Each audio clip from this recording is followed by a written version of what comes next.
When COVID-19 shut down America, We can work to get these funds out quickly. Governor Evers alone decided how to spend nearly $6 billion in federal aid. It doesn't matter what the legislature does. I'm going to be dictator. I'm going to be king. Now, Wisconsin voters will decide if that's how it should work in the future. Seems fundamentally anti-democratic. We have a democracy for a reason. This week on Open Record, a pair of constitutional amendments I got way more faith in one person making that decision than 132 of them. to decide who controls the power of the purse.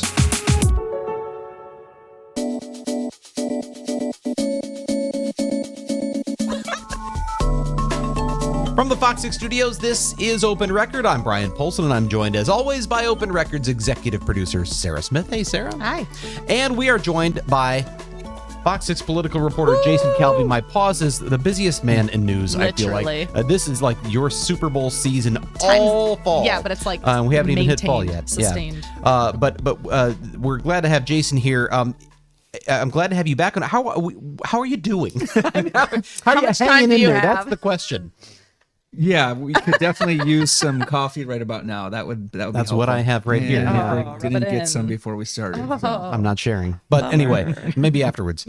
We are recording this episode on Friday, August 2nd, but it is going to be released on Thursday, August 8th. And by the time we get there, we will be just 5 days away from the August primary election. Yes, there is an election in August. It's not a high interest, major, huge turnout election, but there are some interesting ballot issues and races, most notably a pair of proposed constitutional amendments that would fundamentally alter who decides how to spend federal money in Wisconsin. We're going to explain what you're going to see on your ballot and what it means when we come right back.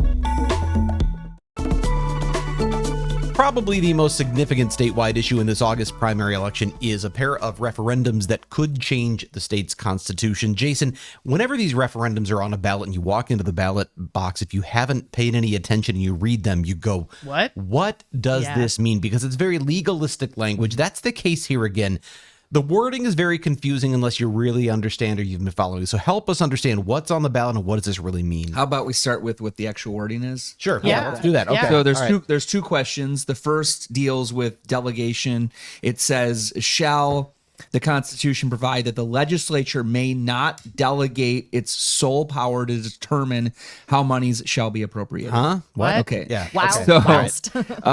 So that first question, to paraphrase, really means, should the Constitution say that the legislature cannot do away with this delegation of appropriation? So what does that mean? The legislature has the power of the purse in Wisconsin's Constitution. They're in charge of delegating or appropriating funds, right? So the state money, we get all this tax money, fees, et cetera, that come into the state coffers, and the legislature decides how to spend that. Of course, the governor has to sign off on a budget as well. So the governor has a role, but it is the power of the purse that goes to the legislature.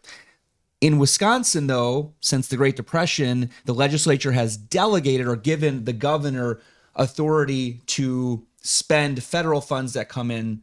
And this is something that happened with the Great Depression, and we saw it again and again. And so Governor Evers has this power that was delegated to him by state law. So state Without law running, he doesn't have to run stuff by other people then, right? For Because of that. federal funds that came in. federal funds, yeah. We're going to get to question two, which I know this all dovetails with this, but are these any federal funds? Are they specifically only emergency federal funds, or how does that break down?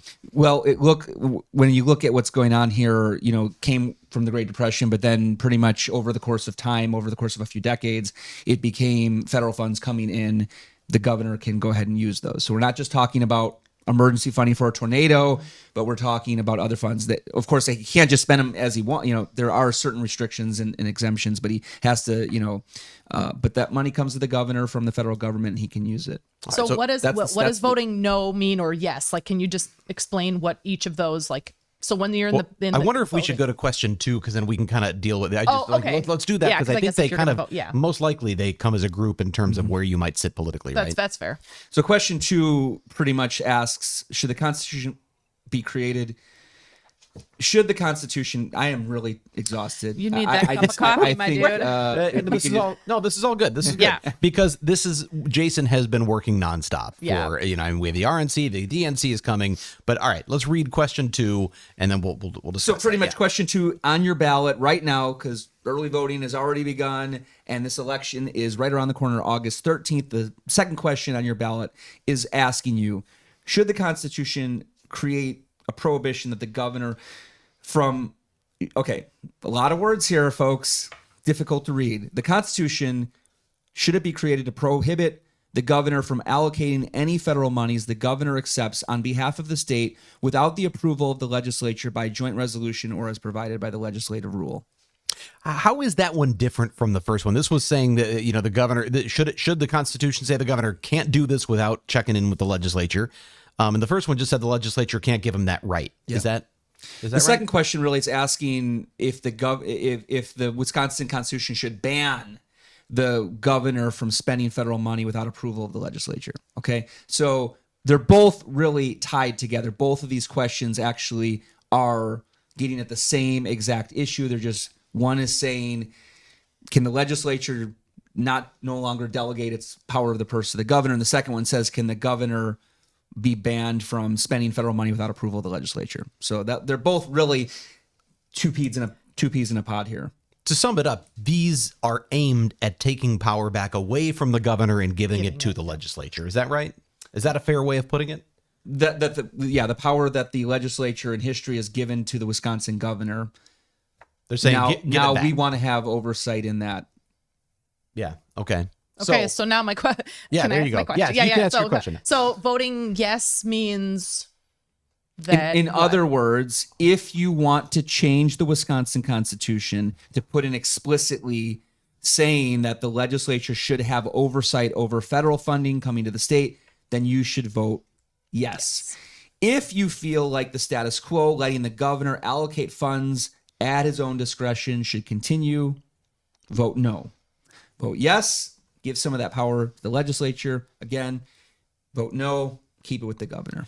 And when I think about this, you look all across the country. There are some states where Democrats control everything, and there are some states, meaning the governor's mansion or the governor's office, and also the legislature. Other states where Republicans control everything. They call it a trifecta because it's both houses of the legislature and the governor's office. Wisconsin is one of, I think maybe it's around 10 states or so that have this divided government. We have a Democrat in the governor's office. We have Republicans who control the legislature and have ever since, a good 10 years ago, they've had very strong control. So you've got this divided government. They're butting heads all the time. You've got a Republican legislature that doesn't like when the Democratic governor spends money in ways they don't like. Is that really what this comes down to? Is because of our divided government, there's this tension? There was actually, I looked back in 2009. No, so the answer is yes and no. But I want to go back to 2009. Remember the Great Recession? There was all this federal money that was coming to Wisconsin back in 2009. And who was the governor then? Jim Doyle. Governor Doyle, Democrat. And there were Democratic Senator Tim Carpenter of Milwaukee actually introduced a statute or a proposal that would give the legislature some oversight in that federal funding back in 2009. And guess what? It passed. It became law. And so the legislature, through the Joint Committee on Finance as well as the budget, was able to have a say in where those billions of federal funds went back in 2009. So there is a precedent for even being the same party, Democrat, Tim Carpenter proposing that proposal, and it became law. And then they had some say in that federal funding then.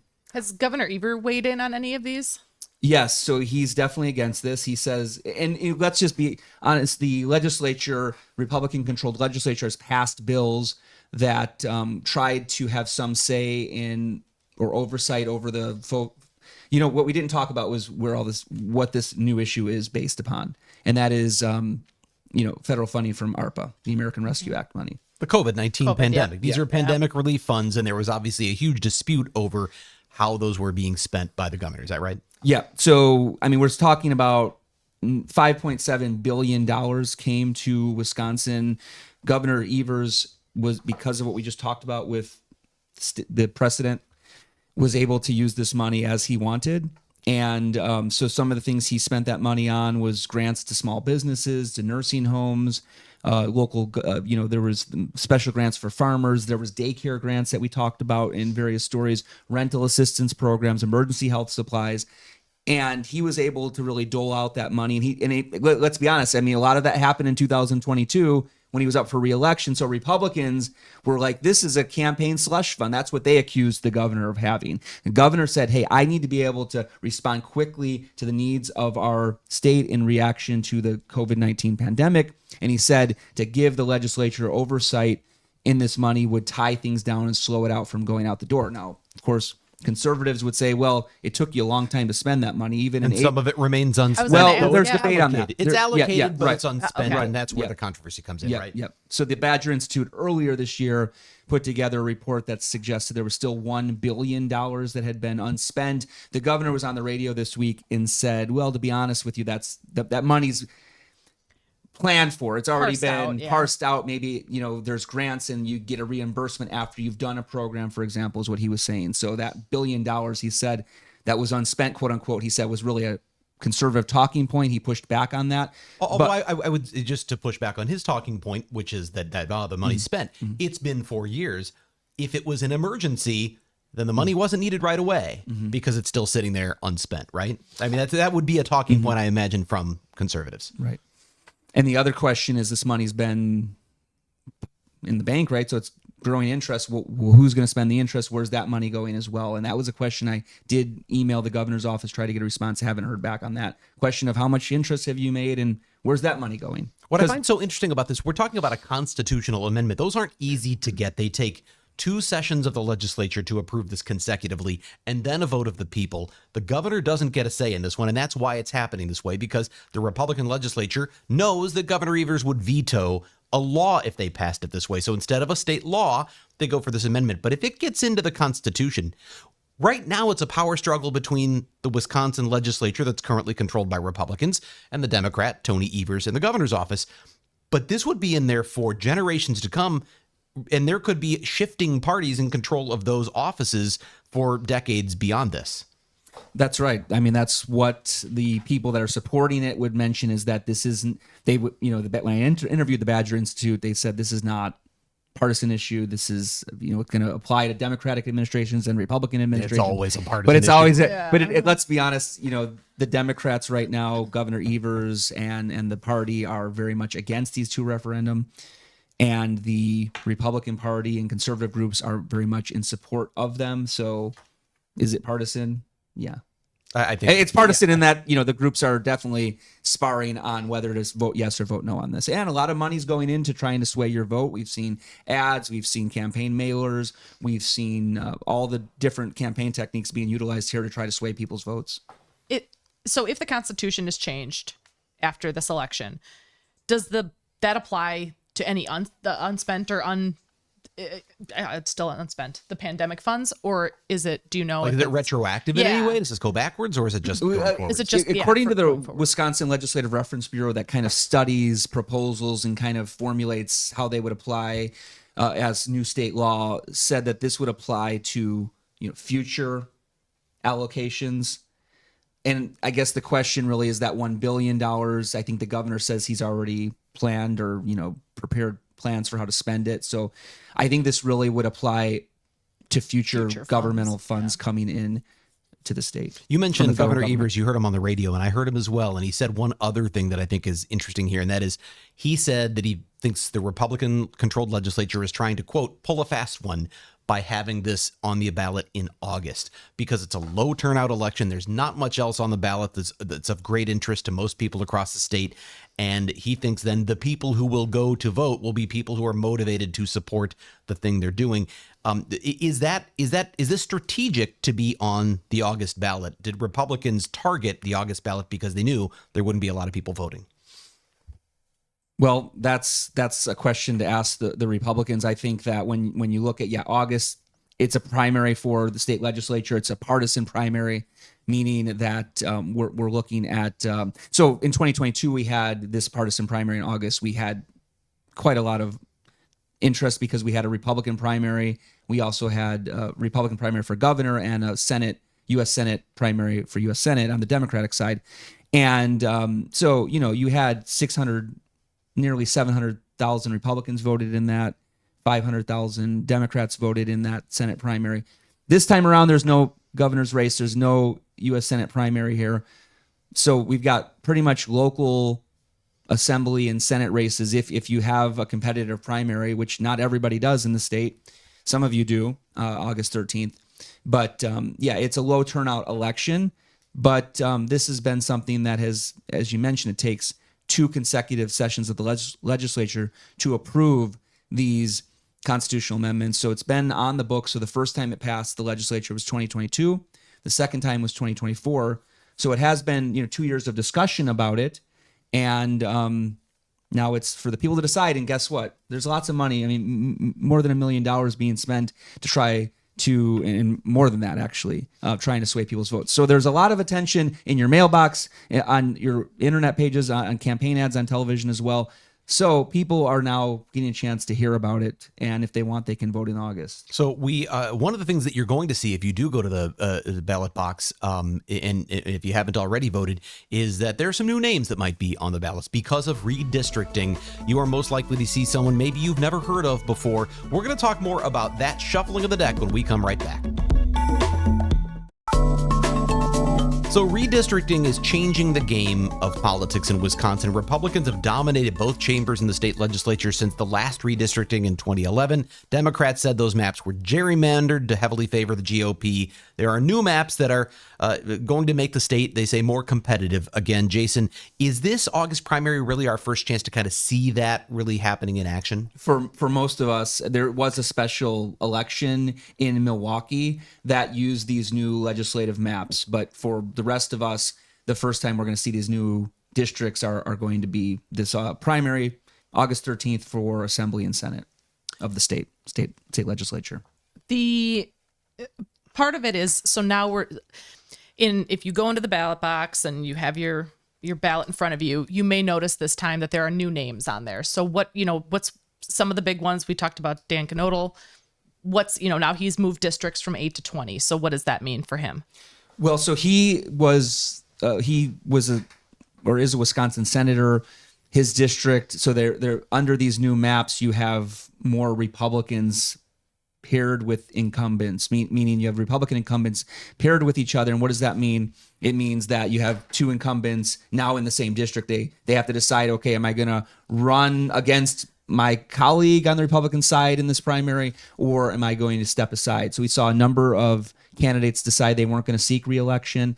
Dan Knodel, instead of facing Senator Dan Knodel facing Senator Strobl, decided that he was going to not run for the Senate race, and he was going to go back to the Assembly where he came from originally. Where he does compete with a colleague. It now happens to be a different It colleague. happens to be a different colleague, the very same colleague, Janelle Branchin, who he faced in the Senate race to become Wisconsin state senator.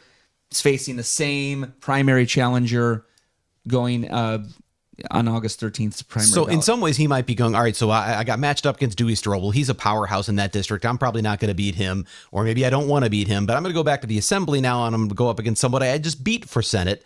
Does he do the calculus and go, well, I beat her once, I can beat her again? Although the district is different. It's not the same as the Senate. So who's voting could be. But is that the calculus he's making there as, well, I beat her once, I can beat her again? I mean, there's also, I think that's part of the calculus that you mentioned, Brian. And I think another part of the calculus is that there's some opposition to Janelle Branchin. Speaker Voss had kind of kicked her out of the caucus meetings that the Republicans have, and she's seen as sort of an outsider. And so, for those who don't know, she was an election denier, somebody who said the 2020 election should be overturned. She signed the January 5th letter that was sent to Vice President Mike Pence, imploring him to decertify. I mean, so is that where that opposition so did comes Dan from? Knodel, though. He did. Okay, yeah, he signed it as well. But he's seen as more, I guess, when you look at these things, he would still see himself as a conservative, but he's more, what's the word? I don't want to use the word establishment. That's kind of seen as a swear word, right, swear word amongst yeah, conservatives. yeah. But he's more in that circle of conservatives who are more establishment than Janelle Branchin. Am I right that Branchin has Donald Trump's endorsement? He endorsed her in that Senate race, and she's definitely been in communication with the former president for these sorts of things. So I think that's interesting because Dan Knowles outraised her significantly, but she's got this huge endorsement potentially. Seems like that could be a very interesting race come next week. Definitely one that we're watching. Well, and Lena Taylor, she just won judgeship. So she was appointed, So Governor Tony Evers appointed her to the circuit court, Milwaukee County Circuit Court judge. So that meant she had to immediately resign her post as a state senator, which meant that the governor had a special election. And I love this one because this is like one of those you winning once isn't enough, apparently. So in District 4 of the Senate, you have two competitors who have already had to run against each other and now immediately have to run again. Yeah, so they faced off in the Democratic primary, which was really early July. I think it was July 2nd. And it was for the special election to fill the rest of the term, right? Yeah. So that's the term that is ending in 2024, in January 2024. That term will expire right into the new year, days into the new year. That term will be gone for Senator Lena Taylor's old seat. And so there was a special election for that term.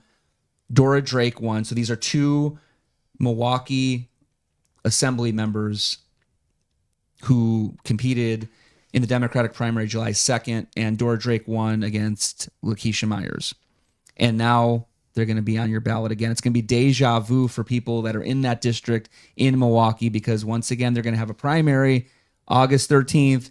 The same people that were on the primary ballot July 2nd, Dora Drake and Representative Myers. So Dora Drake wins this seat to fill out the rest of the term, but that term, the new term, begins in 2025, right? And that election the general is in November. Yeah, I said 2024. Yeah, but I meant 2025. But so she had just literally on July 30th wins the unopposed general election for that seat that runs through 2025. Turns around 2 weeks later and has to run in a primary for the full seat against the same person. And the funny thing about it is, the legislature is really done with business for the year. So she has been elected. So we talked about that primary being July 2nd. Then later was the general election, and she won because it was just her. Right. So really the battle was over the primary. The primary decided that was the election. Yeah. And then the general election, she won that. And guess what?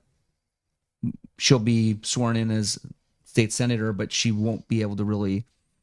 There won't be any sort of votes expected. I mean, there's always a possibility. There's no session to introduce bills. There's always a possibility of an extraordinary session that the legislature can call, or a special session that the governor can call. That's always a possibility, but unlikely, especially in election year when all these people are up for re-election. Now, she might win, but that means there's the possibility she might serve and never actually do anything as senator. She won pretty handily.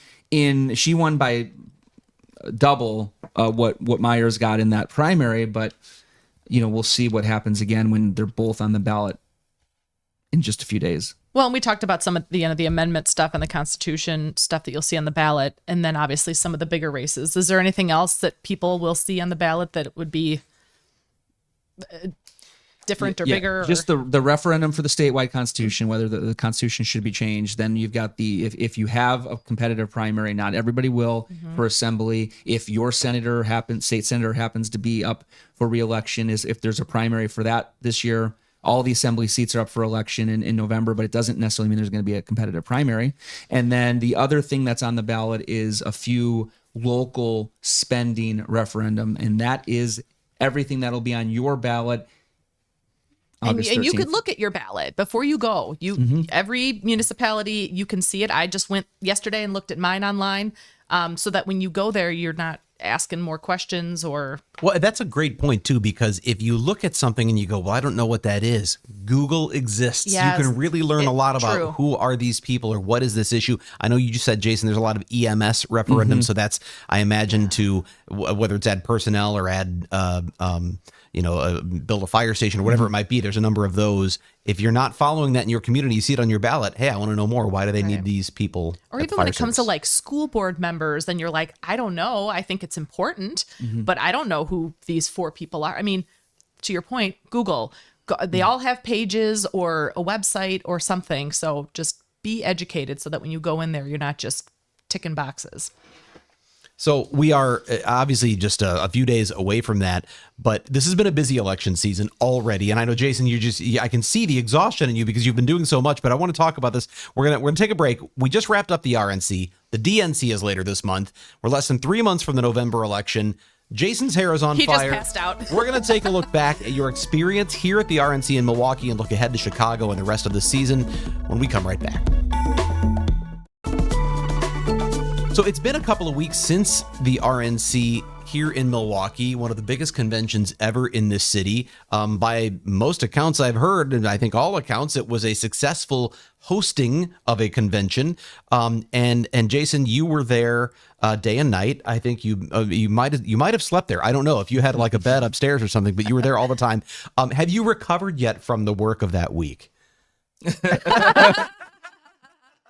Brian, have you recovered? Because you were out there in the hot sun. I mean, we had some hot temperatures that week at the RNC, and Brian's out there pretty much tracking down all of these folks to interview. He tracked down the Trump children. He interviewed Eric Trump, and you interviewed Donald Trump Jr. out in the hallways as well as the outside. I had fun with Donald Trump Jr. for this reason, not because of the politics of it or anything, but because when you're outside in an event like this, we're all enclosed. We're like, it's like being at a dog park where fences around the outside. Everyone's there, but I see the dog over there that my dog wants to play with. I see Donald Trump Jr. and all the media starts to surround the stage he's on doing an interview, and I've done interviews with people who don't want to be interviewed for a long time. I'm not saying he didn't want to be, but in this case, I see him up on the stage. All these other media members are gathering, and I go and one of his security guys standing there, and I went to him and I said, "Hey, I'm with local media, non-threatening local media, right?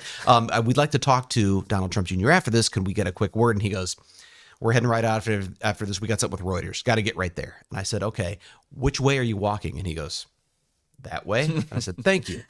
So all the media is gathering on this one side of the stage over here. He's on this little stage, like this is it right here. And I said, well, they're going that way. So we walked and we stood around the back side of the stage. Can't even see him, but I can see his security guy. So I know when the security guy starts to move, he's on the move. And all the gaggle starts to follow him. He goes this way. They're all chasing behind him, and I'm right in front. And I said, "Hey, I got a question." And they had told me, the security guy said, "You can ask. I can't guarantee he'll answer." And I asked about his daughter, Kai, who he had given up some time to the night before to have a chance to speak in front of the convention. And I think by a lot of accounts, she was a big hit. She's 17 years old. She was very personable. She made a little joke about her grandfather and giving her trouble when they play golf, and that she gives it back because she's a Trump. So I asked him, how do you think Kai did? And you see him walking away like, "I'm not answering this question." And he goes, "Oh, actually, I think she did really well." Like, you ask a dad about his daughter, he's going to want to answer. So I liked how that worked out. But other than that, Jason, I stayed for the spectacle. Yeah. But the rest of the day, I wasn't working. You were working like 18-hour days. They were long. I don't think they were 18 hours. I think it was more like, I don't 20. That's so humble. We know that everywhere we went, Jason had it going. But Jason also graciously gave me his floor pass so that I could go out and get on the floor and experience, because something like this doesn't come to Milwaukee every day. And I don't get set out to cover these kinds of things very often. So to be in that sea of whatever was going on, I mean, there was some fascinating stuff from that floor level perspective. I was down there and ran across the Arizona delegation. They were wearing the squares on their ear of, like in solidarity with President Trump, and talked to some of them. I mean, there was there's a guy in the brick outfit, the all brick outfit that I guess is like the border wall. Yeah. I mean, it was really a fascinating time. I don't know what it was like for you, Jason. It had to be unreal. Yeah. And you mentioned the floor passes, part of the media passes, we have our Secret Service credential, and then we have floor passes that, yes, we are able to share with our colleagues that also are in the They were transferable, right? Yeah. So it's not like we're breaking any we're not breaking any rules there. Thank you for clarifying. Yeah. I just want to make sure that somebody's not going to call in and say what. But yeah, being on the floor, it was so loud. I mean, my favorite part of those late newscasts was Ted and Steph, and they do a couple things and then they toss it to you, and you are down there in the thick of it with the headset on, and I'm like, that guy. I could just imagine what all the background noise, even with headphones on. Yeah, and so what happened earlier in the week, I think on Monday, there's this house band that everybody seemed to really like. They played loud.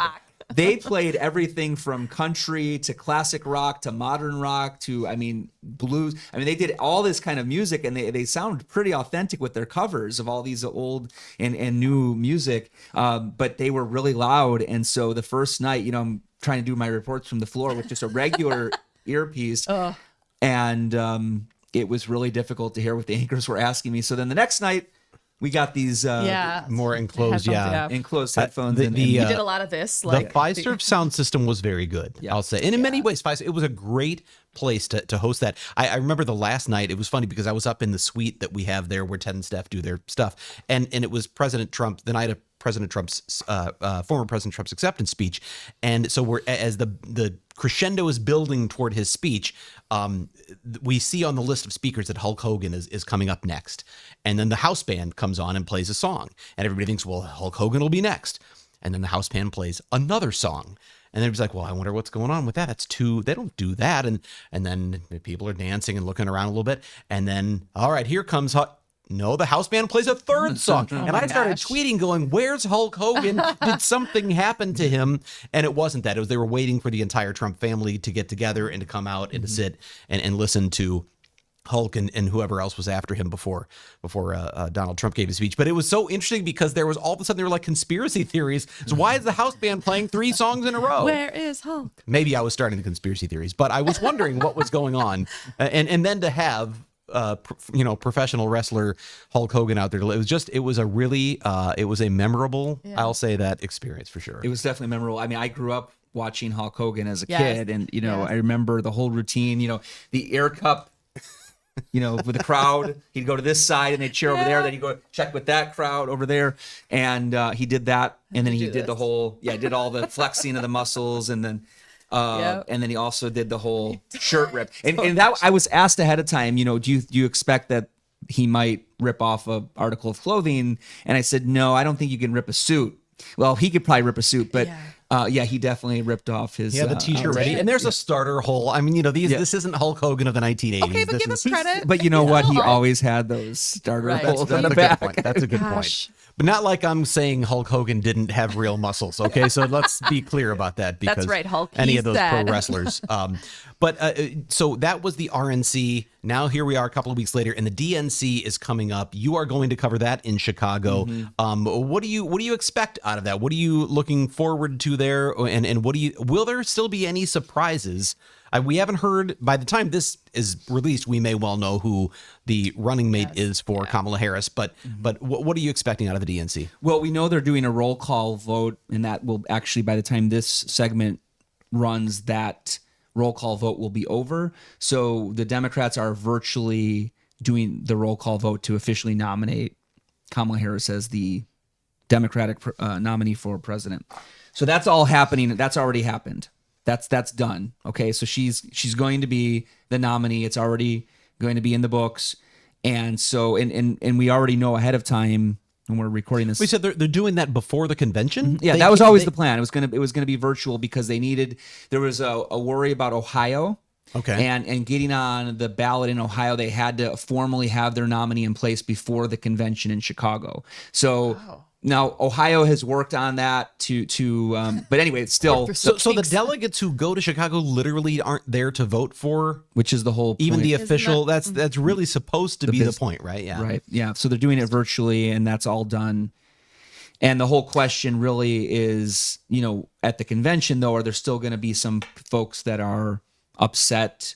Now, we know that the DNC said that 99% of those who participated in petitioning to put Vice President Kamala Harris forward as the nominee, 99% supported her, and 84% of the total delegates participated in that nomination process as far as getting her to become the nominee. So they first had to do these petitions, and then second, the roll call vote, which happened virtually already. I feel like that's very anticlimactic. Which is typically how conventions are. There was I think a brief moment this year where we thought that the DNC in particular was going to be this wild, chaotic, open convention, brokered convention where there was going to be competition, but that's clearly not happening.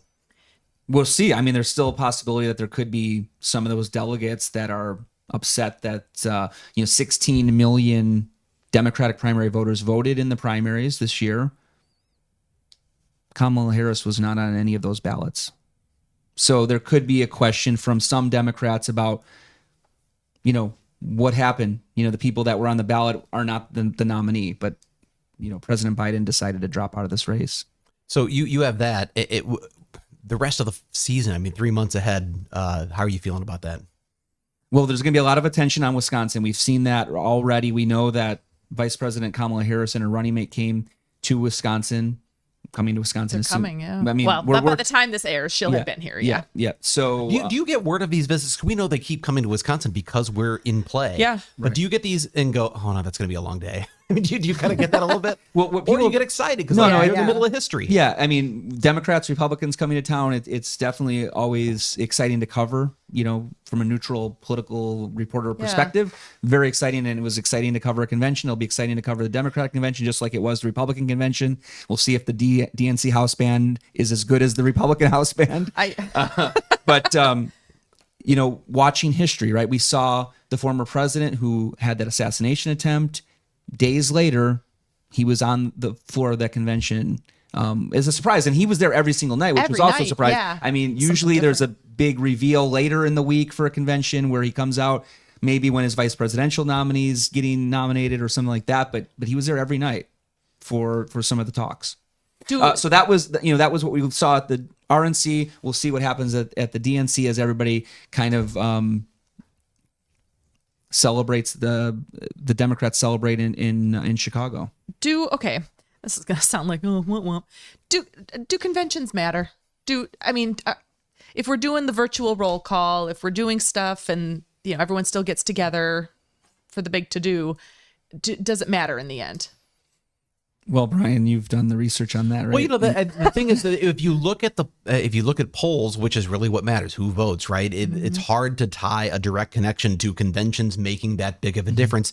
However, it is a place where messages get out, and maybe those messages have a lasting effect. But I think we're going to see that, the Republicans, I don't know if I didn't even see polling, if they got a bump out of, or much of a bump out of the convention. Of course, you had the extraordinary assassination attempt, which sort of adds to all of that. But then if the Democrats, let's say they get some big bump in Chicago, it's still 3 months before the election. By the time the election comes around, whatever excitement is generated in that moment fades away before people are casting their official ballot, unless they're 3 months. I don't know how early can you cast an absentee ballot, but I don't think it's going to have that big of an effect in the long run. And the American Presidency Project has looked at what they call a convention bounce. So typically, not every single time, but typically these conventions lead to what they call a bounce, which means a little increase in the polls. But when that project compared both parties, guess what you found? It found that they kind of neutralized each other, because there might be a 2-point bounce for the Republicans, and then it's followed by a 2-point bounce for the Democrats. So at the end of the day, it could potentially neutralize each other. But what we saw with the Republican convention is, guess what? There was a big shakeup Sunday after the Republican convention. Obviously, this is different than any other election we can think of because of President Biden deciding not to run for re-election. Well, we're going to take a break. We are going to go off the record, and we'll wrap things up here with that when we come right back after this. It is time for us to go off the record. This is the part of the podcast where we get a little more casual and have a little fun by answering a question for which we have not prepared. And Sarah, you've got that one again this week. Jason, last week we had Ben Handelman on the podcast, and he said, "This is the segment that makes me most nervous." Does it make you nervous? Yeah. Do you like having that power? I'm tired. I kind of do. Yeah. Okay. And then I ask a question that's like, "What's your favorite color?" Is it going to be a food question? No. It's always a food question. Okay, that seems like an attack. I want Dave to edit into the open of this segment from now on. You going, that sort of thing. I'll record that after this one. Okay. No. Have you watched any of the Olympics? Okay. Next question. Great. Get the other Post-it note. Okay, well, how about this? So we know, obviously, those in the Olympics, the athletes, they are at the pinnacle of their athletic career. They are just specimens. However, us common folk, there's probably events that we could succeed in. So how about this? If blank were an Olympic sport, I would win. I love that question. I don't have an answer right away, but I love that question. Okay, I wrote down a few things, so I'll start while you guys noodle. Right. If overthinking were an Olympic sport, I would win. How about scrolling on my phone, social media? Blah. That would be a very challenging competition. I think. Many people, Yeah, right? yeah. The field, huge. A lot of top athletes. How about repeating myself to my children? Let's get in the shower. Let's get in the shower. Who's showering? Yeah, I'd get gold. So all of those, you think you'd be up at the top Oh of your yeah, game? top. on these. I'd be on the podium. I think one of them for me, I don't think it'd be a surprise to anybody. It would be ensuring that I have my morning coffee. If that were a sport, I mean, my consistency is off the charts. This morning, Training. this morning I had to get labs drawn for a doctor's visit so you coming up. couldn't have so it. the whole fasting thing, right? So I couldn't have coffee this morning. As soon as I got out of the doctor's appointment, it in I my drove to veins. Quick Trip and I got coffee, and it's in this mug The right largest now. Karuba gold you got. Yeah. I do not leave room for cream or sugar. Okay. It is I've always had black coffee since I was in radio many years ago and had to work overnights, and we had a little a coffee maker, like the old glass kind of like the commercial Yeah, ones. oh, yeah. And they had little packets you could throw in of like Folgers is all it was. And there was no cream, there was no sugar around, and I had to Times are tough. I was on 2 hours sleep. And I'm like, I need something. right. And so that's how I got used to drinking coffee. Okay. Ever since, that is how I have. Are you a consumed cream my and sugar coffee. guy, or are you just I like it black as well. Okay. But sometimes you get this coffee that's really bad. Oh, and you have to, really like, bitter, and zhuzh it up. You're like, you take a little sample, and if it that's rich. Okay, I'm gonna take it. I'm Yeah. gonna keep it black. Yeah. But otherwise, I'm gonna add some. Well, you know what I'm gonna add, right? Whole milk. whole milk? Okay. Jason's whole milk. So I think of some of those coffees you're talking about that don't have the great, because I like a robust, rich flavor. But if it's like a little like it's like dishwater, and you taste that and you're like, no, this is not going to be good. That's when I pay for not having cream and sugar. Oh yeah. For sure. But anyways, Okay, there's time what's for your Jason. Olympic What's sport? yours? Yeah. So I think mine would be I would do really well, probably medal in never being able to resist a used book sale. Oh. Or used okay. or the free like that. little free libraries that we have in our yes. neighborhoods. Yeah. Definitely like stop What's them. your genre of choice, or are you like an equal opportunity? Okay. Everything. I mean, yeah. I like Fiction. And you like Politics, a good paper book, How-to right? books. How to Self-help? books. Really? I love I was kidding. self-help. Okay, No, all right, I yeah. love self-help books. And Okay. I love paper books. Like I know the Kindles and all the digital books. I get it, fine. But there's something to me about holding a book and flipping through and seeing how much you have left and how much you've accomplished. It's a thing.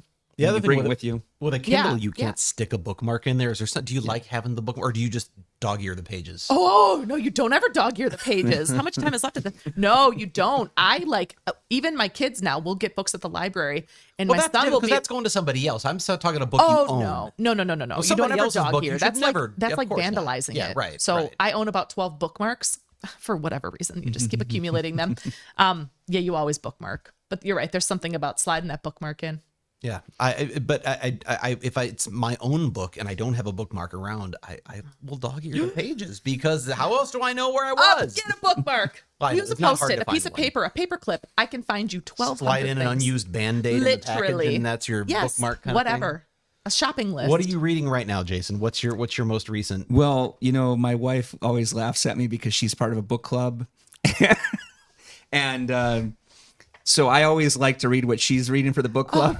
That's so nice. It's like solidarity. If I were reading a book, it would end up being some sort of a sports thing, or I don't know, whatever it was. I do like history, but I end up not I'll read online. I don't read a lot in books. I should. I know my wife is a huge book nerd, and she will she's the kind of person though who judges book clubs because they're reading Michael Crichton or something like that, which is a great author, right? But she's not into that sort of psychological thriller stuff. She's reading literally. Don't invite Brian's wife to next book For club. the third time, she's reading War and Peace, and I'm like, seriously. My husband has gone back and he is reading all the classics, all of those. So We could have our own book club here. My wife is The smarter. classics. My wife Yeah. is smarter than me. War is and the- Peace, really? Same with my husband, yeah. Wow. I'm And reading multiple times. psychological thrillers. Nice, That's I right. like those ones. Well, we have to wrap things up. We'll take one more break and we can come right back. Contact 6 is standing up for you, handling hundreds of disputes every year. Whether it's $30 or more than $30,000, Contact 6. Contact 6. Contact 6. is here to fight for your rights. Getting answers, The next day, I got a response. getting results. Within a matter of 48 hours, I had a decision. making a difference. I'm just grateful beyond words for the service that you provide. Contact 6 because you matter. Jason, I know you got a lot coming up at the DNC. We wish you the best of luck. If you have a that sounded bad. That sounded patronizing and okay, and cool. insincere. Yeah, very if you have a much. topic you would like us to discuss on Open Record or an issue you think we should investigate for Fox 6 News, send us an email to fox6investigators@fox.com. As always, thank you to the people who make this podcast possible, including our executive producer, Sarah Smith, our editor, Dave Machuda, who is also our video switcher this week, and of course, Jason Calvi for being here. Thanks, Jason. With that, I'm Brian Polson. We'll be back next week.